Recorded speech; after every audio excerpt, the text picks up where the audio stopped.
O Mahabharata. De Krishna de Vaipayana Vyasa. Livro 13, Anusasana Parva. Capítulo 27.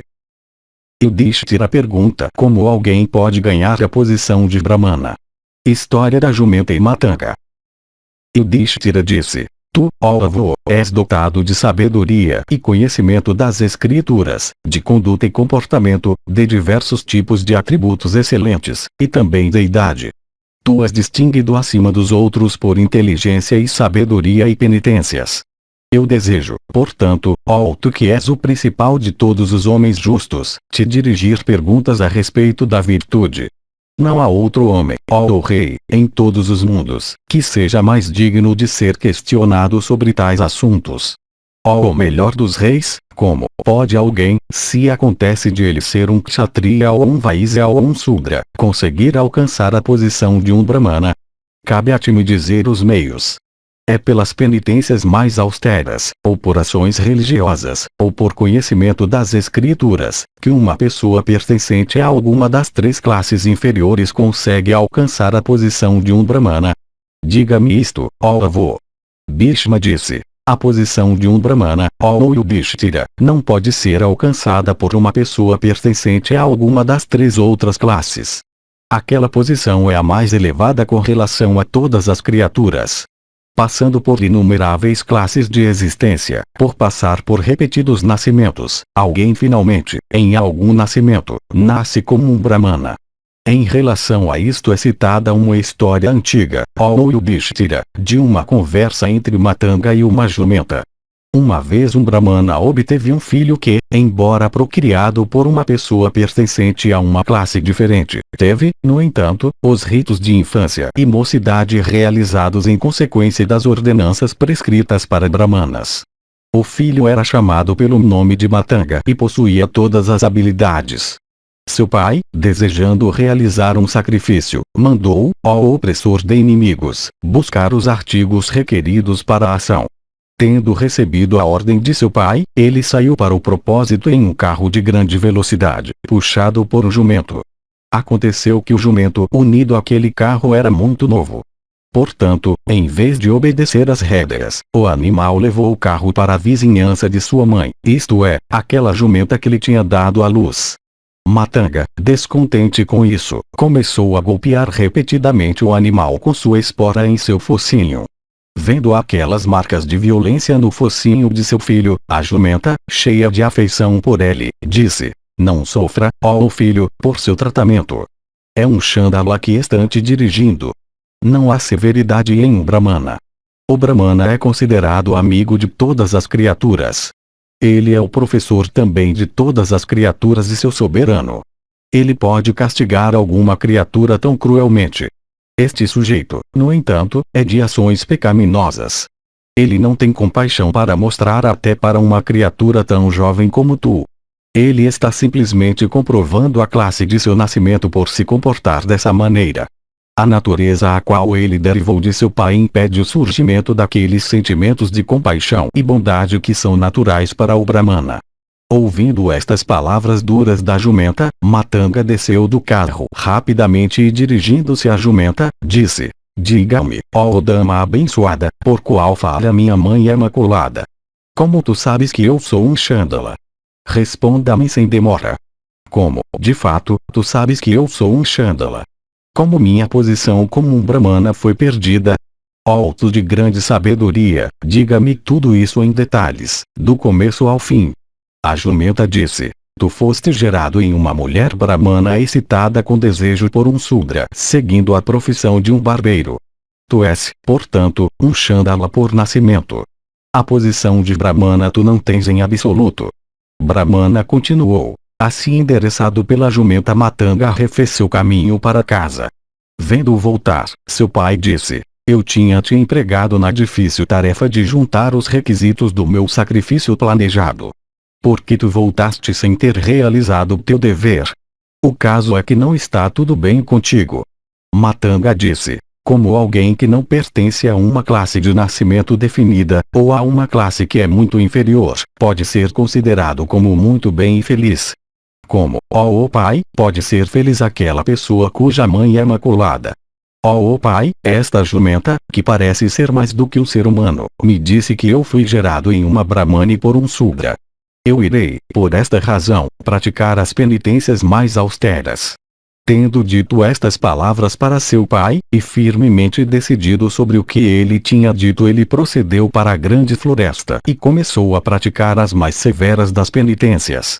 Dirigindo-se à realização daquelas penitências para o propósito de alcançar alegremente a posição de um Brahmana, Matanga começou a chamuscar as próprias divindades pela severidade de seu ascetismo. Para ele, assim engajado em penitências, o chefe dos celestiais, Indra, apareceu e disse: porque, ó Matanga, tu passas teu tempo em tal sofrimento, te abstendo de todos os tipos de prazeres humanos? Eu te darei bênçãos. Especifique as bênçãos que tu desejas. Não te detenha, mas me diga o que está no teu peito. Mesmo se aquilo for inalcançável, eu ainda o concederei para ti.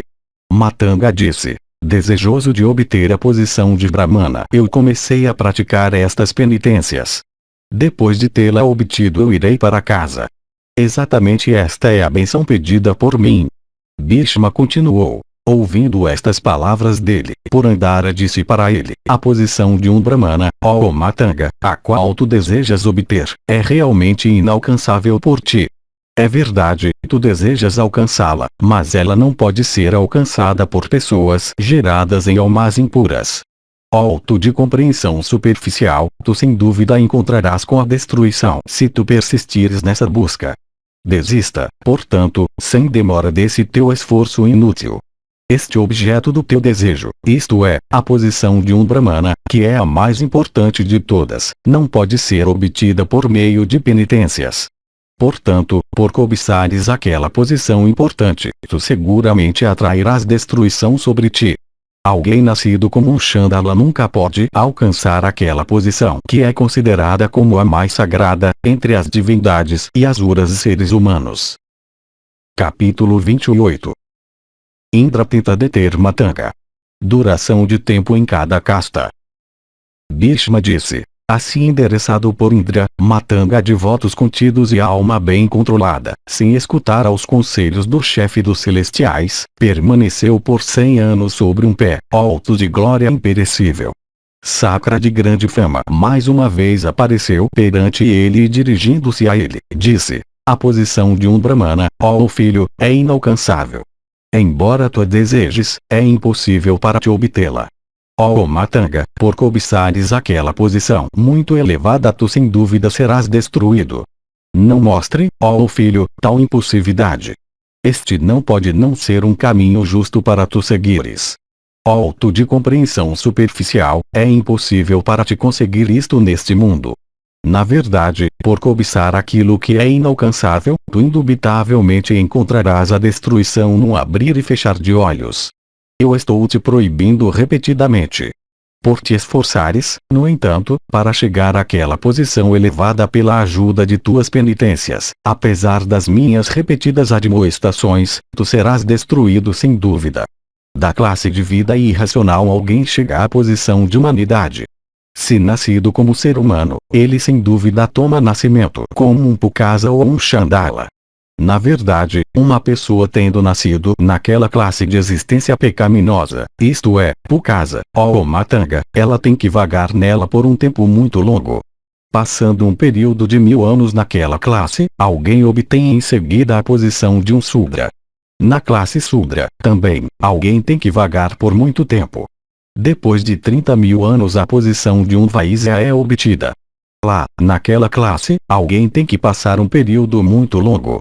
Depois de um tempo que é 60 vezes mais longo do que o que foi declarado como o período de existência Sudra, alguém se torna uma pessoa da classe combatente. Na classe Kshatriya, alguém tem que passar um tempo muito longo. Depois de um tempo que é medido por se multiplicar o último período aludido por 60, uma pessoa nasce como um Brahmana decaído. Nesta classe alguém tem que vagar por um longo período. Depois de um tempo medido por multiplicar o último período mencionado por 200, alguém nasce na linhagem de um Brahmana que vive pela profissão de armas. Lá, naquela classe, ele tem que vagar por um longo período. Depois de um tempo medido por se multiplicar o último período citado por 300, alguém toma nascimento na linhagem de um Brahmana que é dado a recitação do Gayatri e outros mantras sagrados. Lá, naquela classe, ele tem que vagar por um longo período.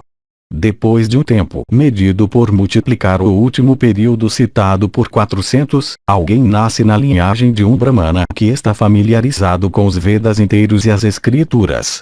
Lá, naquela classe, alguém tem que vagar por um período muito longo.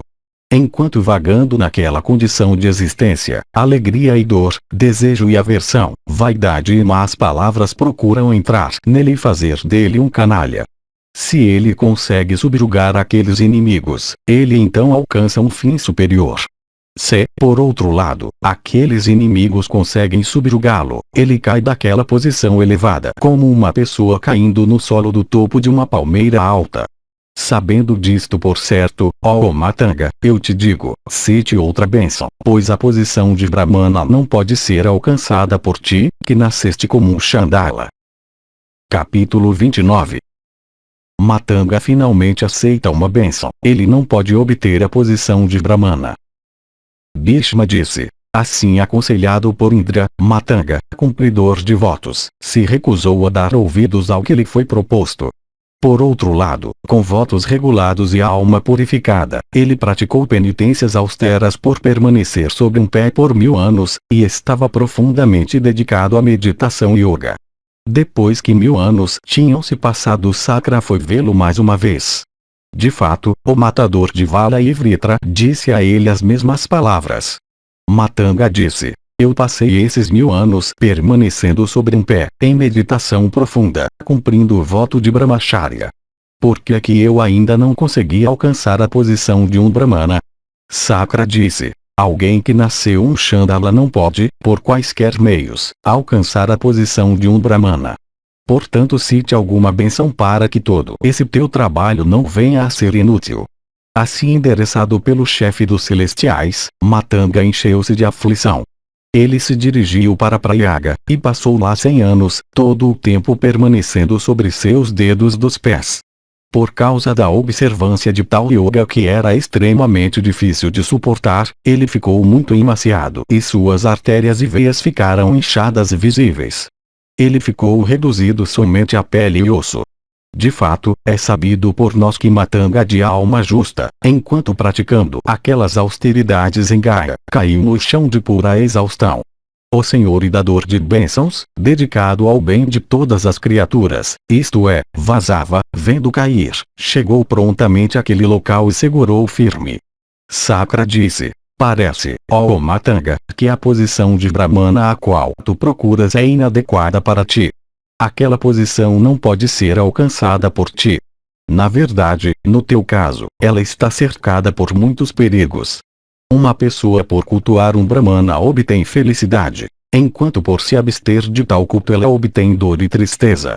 O Brahmana é, com relação a todas as criaturas, o dador do que elas valorizam ou cobiçam e o protetor do que elas já têm.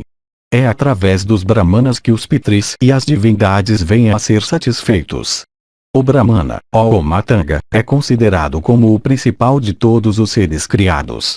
O Brahmana concede todos os objetos que são desejados e da maneira que eles são desejados. Vagando através de inúmeras classes de existência e passando por repetidos renascimentos, alguém consegue em algum nascimento subsequente obter a posição de um Brahmana.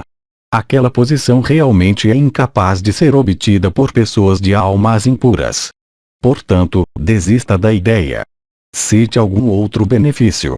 O benefício específico o qual tu procuras não pode ser concedido para ti.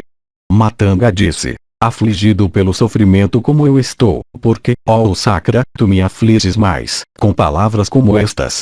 Tu estás golpeando alguém que está morto, por meio deste comportamento. Eu não tenho pena de ti, pois tendo alcançado a posição de um Brahmana, tu agora falhaste em preservá-la, pois tu não tens compaixão para mostrar por alguém como eu.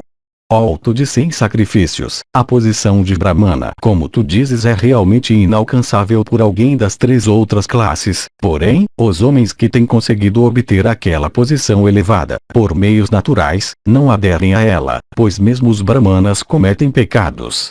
Aqueles que tendo conseguido a posição de Brahmana, a qual, como a riqueza, é tão difícil de se adquirir, não procuram conservá-la, por praticarem os deveres necessários, devem ser considerados como os mais inferiores dos canalhas neste mundo. De fato, eles são as mais pecaminosas de todas as criaturas. Sem dúvida, a posição de Brahmana é extremamente difícil de se alcançar, e uma vez sendo alcançada, ela é difícil de ser mantida. Ela é capaz de dissipar todos os tipos de sofrimentos. Pai, tendo-a obtido, homens nem sempre procuram conservá-la, por praticarem virtude e os outros deveres que se vinculam a ela. Quando até tais pessoas são consideradas como brahmanas, porque é que eu, que estou contente comigo mesmo, que estou acima de todos os pares de opostos, que estou dissociado de todos os objetos mundanos, que cumpro o dever de compaixão em direção a todas as criaturas e de autodomínio de conduta, não devo ser considerado como o merecedor daquela posição. Quão desventurado eu sou, ó Purandara, que pelo erro de minha mãe fui reduzido a esta condição, embora eu não seja injusto em meu comportamento. Sem dúvida, o destino não pode ser desviado ou vencido por esforço individual, já que, ó Senhor, eu sou incapaz de adquirir, apesar destes meus esforços persistentes, o objeto, sobre a aquisição do qual eu tenho colocado meu coração. Quando tal é o caso, ó justo, cabe a ti me conceder alguma outra bênção se, de fato, eu me tornei digno da tua graça, ou se eu tenho um pouco de mérito. Bhishma continuou. O matador de Vala e Vritra então disse a ele: cite a bênção. Assim incitado pelo grande Indra, Matanga disse as seguintes palavras. Matanga disse: que eu possua o poder de assumir qualquer forma à vontade e viajar através dos céus, e que eu desfrute de quaisquer prazeres nos quais eu possa colocar meu coração. E que eu também tenha as adorações dispostas de brahmanas e kshatriyas. Eu te reverencio por inclinar minha cabeça, ó Deus. Cabe a ti fazer aquilo também pelo qual minha fama, ó Purandara, possa viver para sempre no mundo. Sakra disse: tu serás célebre como a divindade de uma medida específica de verso, e tu obterás o culto de todas as mulheres. Tua fama, ó filho, se tornará inigualável nos 3 mundos. Tendo concedido a ele estas bênçãos, Vasava desapareceu. Matanga também, rejeitando seus ares vitais, obteve um lugar superior. Tu assim podes ver, ó Bharata, que a posição de Brahmana é muito elevada. Aquela posição não pode ser adquirida aqui, exceto da maneira natural de nascimento, como dito pelo próprio grande Indra. Capítulo 30. Como o rei Vitavya obteve a posição de Brahmana com palavras de Brigu. Yudhishthira disse: eu ouvi esta grande narrativa, ó perpetuador da linhagem de Kuru. Tu, ó principal dos homens eloquentes, disseste que a posição de Brahmana é de aquisição extremamente difícil. É sabido, no entanto, que nos tempos passados a posição de Brahmana foi adquirida por Visvamitra. Tu, no entanto, ó o melhor dos homens, nos disseste que aquela posição não pode ser adquirida. Eu também soube que o rei Vitavya antigamente conseguiu obter a posição de Brahmana. Eu desejo ouvir, ó o filho pujante de Ganga, a história da promoção de Vitavya. Por quais ações aquele melhor dos reis conseguiu obter a posição de Brahmana? Foi através de algum benefício, obtido de alguém de grande pujança, ou foi através da virtude de penitências? Cabe a ti me contar tudo. Bhishma disse: ouça, ó monarca, como o sábio nobre Vitavya de grande celebridade conseguiu antigamente alcançar a posição de Brahmana, que é tão difícil de se alcançar e que é muito reverenciada por todo o mundo. Enquanto Manos de grande alma antigamente estava empenhado em governar seus súditos justamente, ele obteve um filho de alma justa que se tornou famoso sob o nome de Saryati. Na linhagem de Saryati, ó monarca, nasceram 2 reis, isto é, Ayaya e Talajanga. Ambos eram filhos de Vatsa, ó o principal dos reis vitoriosos. Ayaya, ó monarca, teve 10 esposas. Nelas ele gerou, ó Bharata, uma centena de filhos, todos os quais eram muito inclinados ao combate. Todos eles pareciam uns com os outros em aspecto e destreza. Todos eles eram dotados de grande força e todos eles possuíam grande habilidade em batalha. Eles todos estudaram os Vedas e a ciência de armas inteiramente. Em Kasi também, ó monarca, havia um rei que era o avô de Divodasa. O principal dos homens vitoriosos, ele era conhecido pelo nome de Aryasva. Os filhos do rei Ayaya, ó chefe de homens, que era também conhecido pelo nome de Vitavia, invadiram o reino de Kasi, avançando para o país localizado entre os rios Ganga e Amuna. Lutaram com o rei Aryasva e o mataram também nele. Tendo matado o rei Aryasva dessa maneira, os filhos de Ayaya, aqueles grandes guerreiros em carros, voltaram destemidamente para sua própria cidade encantadora no país dos Vatsas. Enquanto isso, o filho de Aryasva, Sudeva, que parecia com uma divindade em esplendor e que era como um segundo deus da justiça, foi instalado no trono de Kasi como seu soberano. O alegrador de Kasi, aquele príncipe de alma justa, governou seu reino por algum tempo, quando os 100 filhos de Vitavia mais uma vez invadiram seus domínios e o derrotaram em batalha. Tendo derrotado o rei Sudeva dessa maneira, os vencedores voltaram para sua própria cidade. Depois disto, Divodasa, o filho de Sudeva, foi instalado no trono de Kasi como seu soberano. Percebendo a bravura daqueles príncipes de grande alma, isto é, os filhos de Vitavia, o rei Divodasa, dotado de grande energia, reconstruiu e fortaleceu a cidade de Varanasi por ordem de Indra. Os territórios de Divodasa eram cheios de brahmanas e kshatriyas, e abundavam com vaisyas e sudras. E eles abundavam com artigos e mantimentos de todos os tipos, e eram adornados com lojas e mercados e cheios de prosperidade. Aqueles territórios, ó o melhor dos reis, se estendiam para o norte das margens de Ganga às margens do sul de Gomati, e pareciam com um segundo Amravati, a cidade de Indra. Os Ayayas novamente, ó Bharata, atacaram aquele tigre entre reis, enquanto ele governava seu reino. O poderoso rei Divodasa, dotado de grande esplendor, saindo de sua capital, lutou com eles. O combate entre os dois partidos foi tão violento que parecia com a batalha antigamente entre as divindades e os Asuras.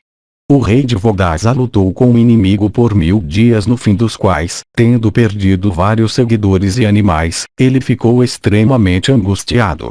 O rei Divodasa, ó monarca, tendo perdido seu exército e vendo sua tesouraria esgotada, deixou sua capital e fugiu.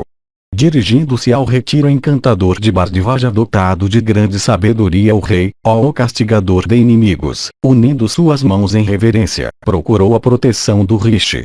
Vendo o rei Divodasa diante dele, o filho mais velho de Vrihaspati, isto é, Bhardvaja de conduta excelente, que era o sacerdote do monarca, disse para ele: qual é a razão da tua vinda aqui? Conte-me tudo, ó rei. Eu farei aquilo que é agradável para ti, sem qualquer escrúpulo. O rei disse: ó santo, os filhos de Vitavia mataram todos os filhos e homens da minha casa. Somente eu escapei com vida, totalmente derrotado pelo inimigo. Eu procuro tua proteção.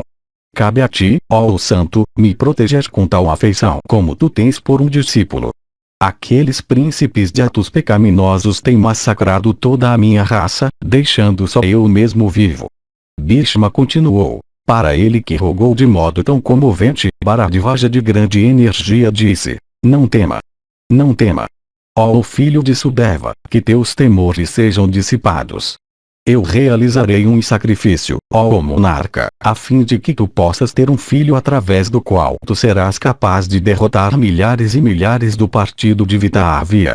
Depois disto, o Rishi realizou um sacrifício com o objetivo de conceder um filho para Divodasa. Como resultado disso, nasceu para Divodasa um filho chamado Pratardana. Imediatamente após seu nascimento, ele cresceu como um menino de 13 anos completos e dominou rapidamente os Vedas inteiros e todas as armas. Ajudado por seus poderes yoga, Bhardvaja de grande inteligência tinha entrado no príncipe. De fato, reunindo toda a energia que se encontra nos objetos do universo, Bhardvaja colocou no corpo do príncipe Pratardana. vestindo uma armadura brilhante e armado com o arco Pratardana, seus louvores cantados por bardos e pelos rishis celestes, brilhava resplandecente como a estrela do dia. Subindo em seu carro e com a cimitarra atada ao seu cinto, ele brilhava como um fogo ardente. Com cimitarra e escudo e girando seu escudo enquanto procedia, ele foi até a presença de seu pai. Vendo o príncipe, o filho de Sudeva, isto é, o rei de Vodasa, se encheu de alegria. De fato, o velho rei pensou nos filhos de seu inimigo Vitávia como já mortos. Divodasa então instalou seu filho Pratardana como Ilvarajá, e se considerando coroado com sucesso ficou extremamente feliz. Depois disto, o velho rei mandou aquele castigador de inimigos, isto é, o príncipe Pratardana, marchar contra os filhos de Vitávia e matá-los em batalha. Dotado de grandes poderes, Pratardana, aquele subjugador de cidades hostis, cruzou o Ganga rapidamente em seu carro e procedeu contra a cidade dos Vitávias. Ouvindo o ruído produzido pelas rodas de seu carro, os filhos de Vitávia, em seus próprios carros que pareciam com cidadelas fortificadas, e que eram capazes de destruir veículos hostis, saíram de sua cidade. Saindo de sua capital, aqueles tigres entre homens, isto é, os filhos de Vitávia, que eram todos guerreiros habilidosos vestidos em cotas de malha, avançaram com armas erguidas, em direção a Pratardana, cobrindo com chuvas de setas. Cercando-o com inúmeros carros, ó Yudhishthira, os Vitávias despejaram sobre Pratardana armas de vários tipos, parecendo nuvens, despejando torrentes de chuva no leito de Himavat. Desviando as armas deles com as suas, o príncipe Pratardana, dotado de energia poderosa, matou todos eles com suas flechas que pareciam com raio de fogo de Indra.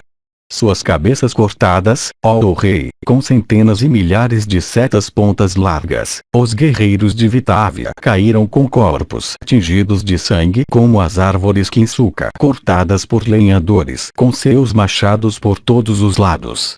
Depois que todos os seus guerreiros e filhos tinham morrido em batalha, o rei Vitávia fugiu de sua capital para o retiro de Brigu.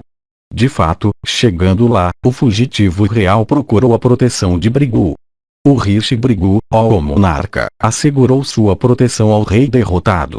Pratardana seguiu os passos de Vitávia. Chegando no retiro do rishi, o filho de Divodasa disse em voz alta: Alô, escutem vocês discípulos de Brigu de grande alma que possa ocorrer de estarem presentes, eu desejo ver o sábio. Vão e o informem disto. Reconhecendo que era Pratardana quem tinha chegado, o próprio rishi Brigu saiu de seu retiro e adorou aquele melhor dos reis de acordo com os ritos devidos. Dirigindo-se a ele então, o rishi disse: Diga-me, ó rei, qual é o teu negócio? O rei, nisto, informou o rishi da razão da sua presença.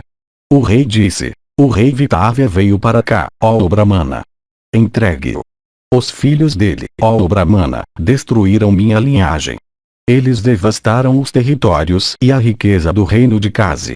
100 filhos, no entanto, deste rei orgulhoso de seu poder, foram todos mortos por mim.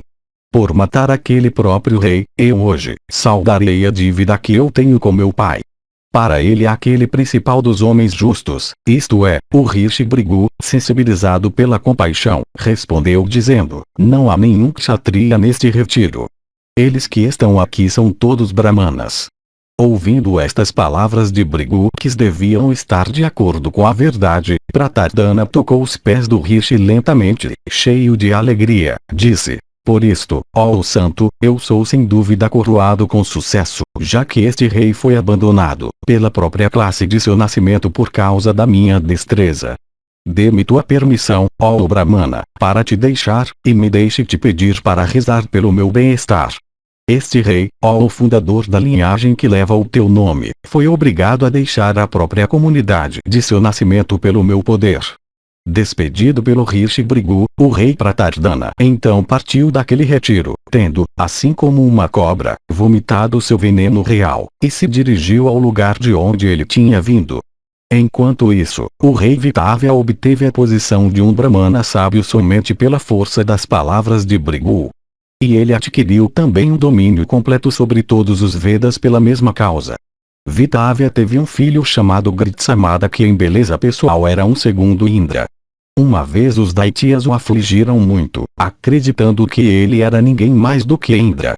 Com relação àquele rishi de grande alma, um principal dos rutis nos rishis procede assim, isto é, aquele com quem Gritsamada permanece, ó Brahmana, é considerado com grande respeito por todos os Brahmanas.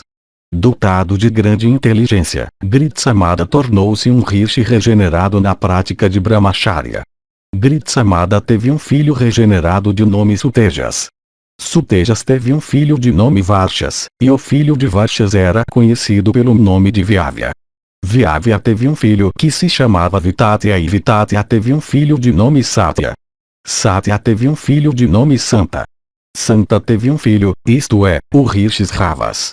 Ravas gerou um filho chamado Tama. Tama gerou um filho chamado Prakasa, que era um Brahmana muito superior. Prakasa teve um filho chamado Vajindra que foi o principal de todos os recitadores silenciosos de mantras sagrados. Vajindra gerou um filho chamado Pramati que era um mestre perfeito de todos os Vedas e seus ramos. Pramati gerou na Apsara Gritashi um filho que foi chamado de Ruru. Ruru gerou um filho em sua esposa Pramadivara. Aquele filho era o rishi regenerado Sunaka. Sunaka gerou um filho que se chamava Saunaka. Foi assim, ó o principal dos monarcas, que o rei Vitavya, embora um kshatriya pela classe de seu nascimento, obteve a posição de um brahmana, ó o chefe dos kshatriyas, pela graça de Brigu. Eu também te disse a genealogia da linhagem que surgiu de Gritsamada. O que mais tu perguntarás? Capítulo 31. Narada para Vasudeva sobre aqueles cuja conduta é venerada. Yudhishthira disse: quais homens, ó o chefe da linhagem de Bharata, são dignos de homenagem reverente nos três mundos? Diga-me isto em detalhes verdadeiramente. Eu nunca estou saciado com te ouvir falar sobre estes tópicos. Bhishma disse: em relação a isto é citada a velha narrativa da conversa entre Narada e Vasudeva. Vendo Narada em uma ocasião cultuando muitos dos principais brahmanas com mãos unidas, queixava-se dirigiu a ele dizendo: quem tu cultuas? Quem entre estes brahmanas, ó o santo, tu cultuas com reverência tão grande? Se este for um assunto sobre o qual eu possa ouvir, eu então desejo ouvi-lo. Ó o principal dos homens justos, diga-me isto. Narada disse: ouça, ó Govinda, quanto a quem são aqueles aos quais eu estou cultuando, ó opressor de inimigos. Quem mais há neste mundo que merece tanto ouvir isto? Eu adoro os Brahmanas, ó o Pujante, que adoram constantemente Varuna e Vayu e Aditya e Parjanya e a divindade do fogo, estando Skanda e Lakshmi e Vishnu e os Brahmanas, e o Senhor da Fala, e Chandramas, e as águas e a terra e a deusa Sarasvati. Ó o tigre da raça Vrishni, eu sempre adoro aqueles Brahmanas que são dotados de penitências, que estão familiarizados com os Vedas, que estão sempre dedicados ao estudo védico, e que são possuidores de grande mérito. Ó o Pujante, eu inclino minha cabeça para aquelas pessoas que são livres de ostentação, que cumprem, com o estômago vazio, os ritos em honra das divindades, que estão sempre contentes com o que elas têm e que são dotadas de perdão. Eu adoro aqueles, ó Yadava, que são realizadores de sacrifícios, que são de uma disposição clemente, e autocontrolados, que são mestres dos seus próprios sentidos, que adoram verdade e justiça, e que doam terra e gado para bons brahmanas. Eu reverencio aqueles, ó Yadava, que são dedicados à observância de penitências, que moram em florestas, que subsistem de frutas e raízes, que nunca armazenam alguma coisa para o dia seguinte, e que são praticantes de todos os atos e ritos declarados nas escrituras. Eu reverencio aqueles, ó Yadava, que alimentam e cuidam de seus empregados, que são sempre hospitaleiros para convidados, e que comem somente os restos do que é oferecido às divindades. Eu adoro aqueles que se tornaram irresistíveis pelo estudo dos Vedas, que são eloquentes ao falarem sobre as escrituras, que são cumpridores do voto de Brahmacharya, e que estão sempre dedicados aos deveres de oficiar nos sacrifícios de outros e de ensinar discípulos. Eu cultuo aqueles que são dotados de compaixão por todas as criaturas, e que estudam os Vedas até o meio-dia, isto é, até suas costas serem aquecidas pelo sol. Eu reverencio aqueles, ó Yadava, que se esforçam para obter a graça de seus preceptores, que trabalham na aquisição de seus Vedas, que são firmes no cumprimento de votos, que servem, com obediência respeitosa, seus preceptores e os mais velhos, e que estão livres de malícia e inveja. Eu reverencio aqueles, ó Yadava, que são cumpridores de votos excelentes, que praticam taciturnidade, que têm conhecimento de Brahman, que são firmes na verdade, que são doadores de libações de manteiga clarificada e oblações de carne.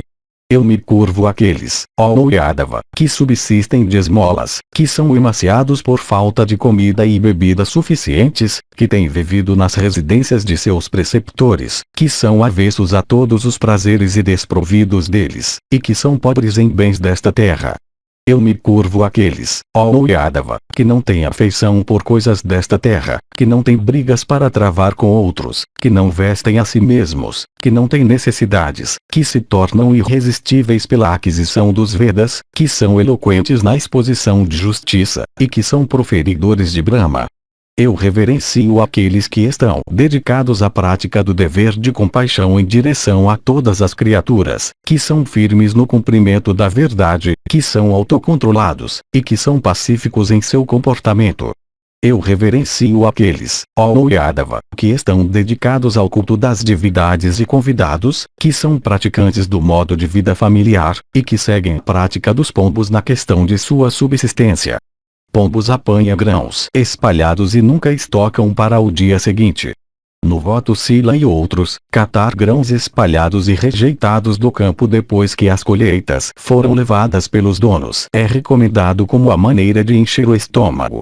Eu sempre reverencio aquelas pessoas cujo conjunto de três existe, sem ser enfraquecido, em todas as suas ações, e que são praticantes da verdade e de um comportamento justo. O agregado de três é virtude, riqueza e prazer. Pessoas que, em todas as ações que elas fazem mantêm um olho sobre estes três, são citadas como tendo seu agregado de três existindo em todos os seus atos.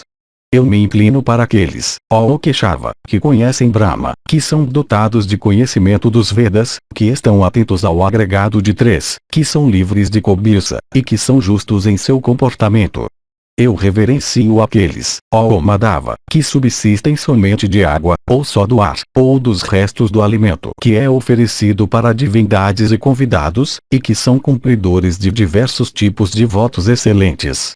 Eu sempre adoro aqueles que não têm cônjuges, por causa do voto de celibato que eles praticam, que têm cônjuges e o fogo doméstico, por levarem um modo de vida familiar, que são o refúgio dos Vedas, e que são o refúgio de todas as criaturas no universo, pela compaixão que eles sentem por elas. Eu sempre me curvo àqueles rishis, ó Krishna, que são os criadores do universo, que são os mais antigos do universo, que são membros mais velhos da linhagem ou da família, que são dissipadores da escuridão da ignorância, e que são as melhores de todas as pessoas no universo, por virtude de comportamento e conhecimento das escrituras. Por estas razões, tu também, ó descendente da linhagem de Vrishni, adore todos os dias aquelas pessoas regeneradas, de quem eu falei. Dignas como elas são de culto reverente, elas quando adoradas te concederão felicidade, ó impecável. Aquelas pessoas de quem eu falo são sempre concessoras de felicidade neste mundo assim como no próximo. Reverenciadas por todos, elas se movem neste mundo, e se adoradas por ti sem dúvida te concederão felicidade. Aqueles que são hospitaleiros para todas as pessoas que chegam a eles como convidados, e que são sempre devotados aos brahmanas e vacas, como também a verdade, em palavras e comportamento, conseguem transpor todas as calamidades e obstáculos. Aqueles que estão sempre dedicados à quietude de comportamento, como também aqueles que são livres de malícia e inveja, e aqueles que estão sempre atentos ao estudo dos Vedas, conseguem superar todas as calamidades e obstáculos. Aqueles que reverenciam todas as divindades, sem demonstrarem uma preferência por alguma e assim comprovando sua tolerância. Aqueles que se dirigem ao único Veda como seu refúgio. Aqueles que possuem fé e são autocontrolados, conseguem transpor todas as calamidades e obstáculos. Aqueles que cultuam os principais dos Brahmanas com reverência e que são firmes na observância de votos excelentes e praticam a virtude da caridade, conseguem transpor todas as calamidades e obstáculos.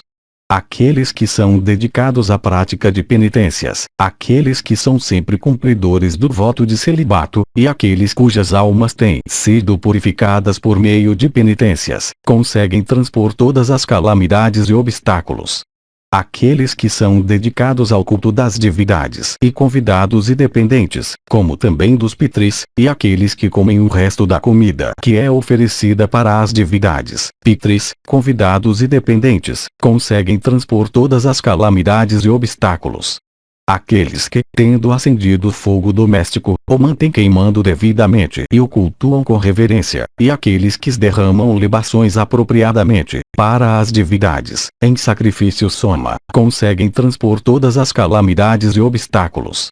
Aqueles que se comportam como eles devem em direção às suas mães e pais e preceptores e outros mais velhos assim como tu, ó tigre entre os Vrishnis, te comportas, conseguem transpor todas as calamidades e obstáculos. Tendo dito estas palavras, o Rishi Celeste parou de falar. Bhishma continuou. Por estas razões, tu também, ó filho de Kunti, sempre adore com reverência as divindades, os pitris, os brahmanas, e convidados chegados à tua mansão. E como a consequência de tal conduta tu sem dúvida alcançarás um fim desejável.